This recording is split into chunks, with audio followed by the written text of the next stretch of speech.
ច្រកអីគេបង400ច្រក400មានតែផ្លូវធ្វើស្អាត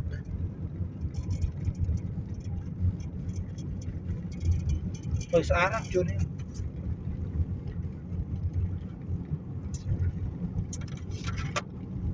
នេះពុកភ្នំយ៉ាភ្នំ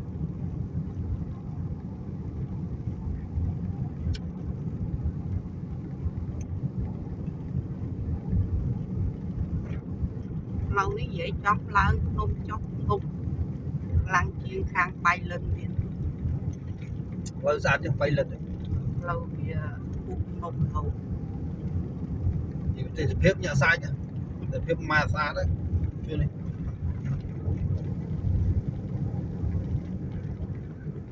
ទេសភាពវិញម៉ាស្អាត នេះដល់ផ្លូវស្ងឿនលាក់ទៀត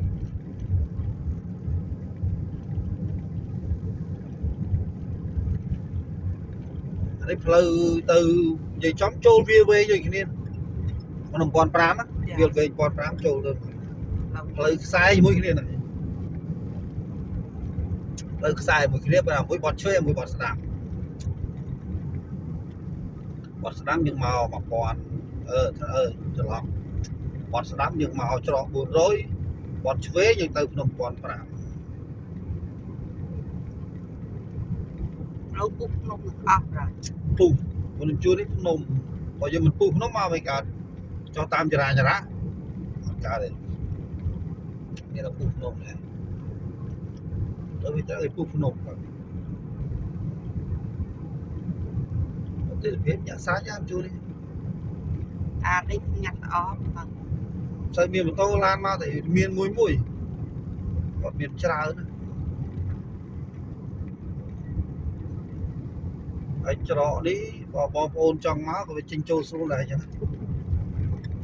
អត់ញ៉ាំញ៉ៃស្រួល ស្រួលដល់ដាក់មកឡានគេមកយកពុកទៅដល់តូនដែរស្រួល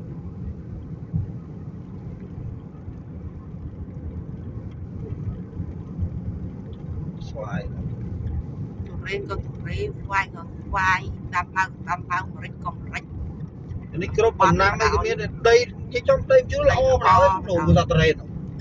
ដាក់អីក៏ល្អដាក់អីក៏ល្អ មើលដល់ដល់លើភ្នំសា ដាក់ ត្រេ ពេ ន ញទៅលើភ្នំ ដីជួលល្អចង់ដាំអីក៏បានដែរដីនេះមានរើសដំណាំទេ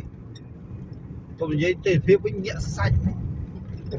ញាក់ អាតបដោយ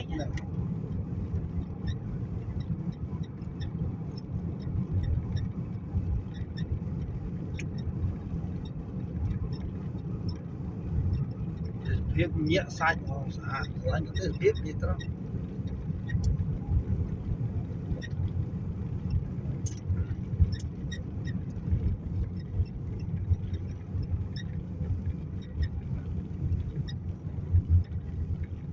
ឡើងភ្នំឥឡូវចុះភ្នំវិញឡើងភ្នំចុះភ្នំឡើងភ្នំចុះភ្នំផ្លូវនេះ ផ្លូវហែលខាងជួរភ្នំ150ដែរនៅដូចនេះ 1500 គាត់ត្រាំ 150ស្អីនិយាយថា1500ទៅដូចឯងស្គាល់ដូចដែរទៅអត់ តែទៅទីខ្ញុំតែឃើញតាម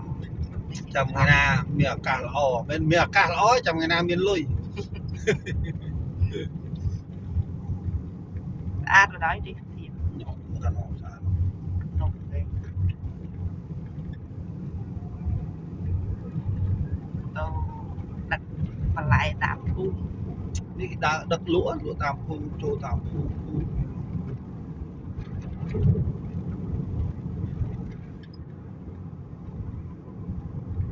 ពីមុនមកដឹកគេដាក់គ្នាប្រទេសធាន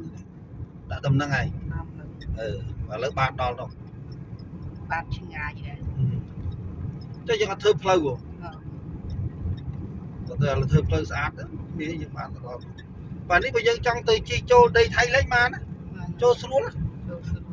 ជួននេះចូលស្រួលចាំណាធ្វើបាត់អីបាត់ចូលថៃនោះធ្វើតែអាដូចម្នាក់ជា25000អាហ្នឹងយើងធ្វើទុកចោលមួយខែមិនមែនប៉ាសពតនេះបាត់វាយើងដើរបានចិត្តបានមកត្រឹមមួយចង្វាត់ហ្នឹងណា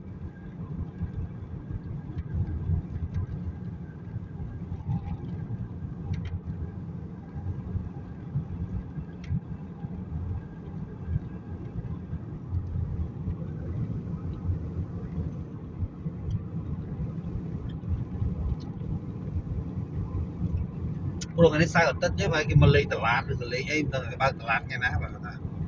បើជាវាមនុស្សមកលេងហ្នឹងឃើញថ្ងៃនេះដូចរបបមនុស្ស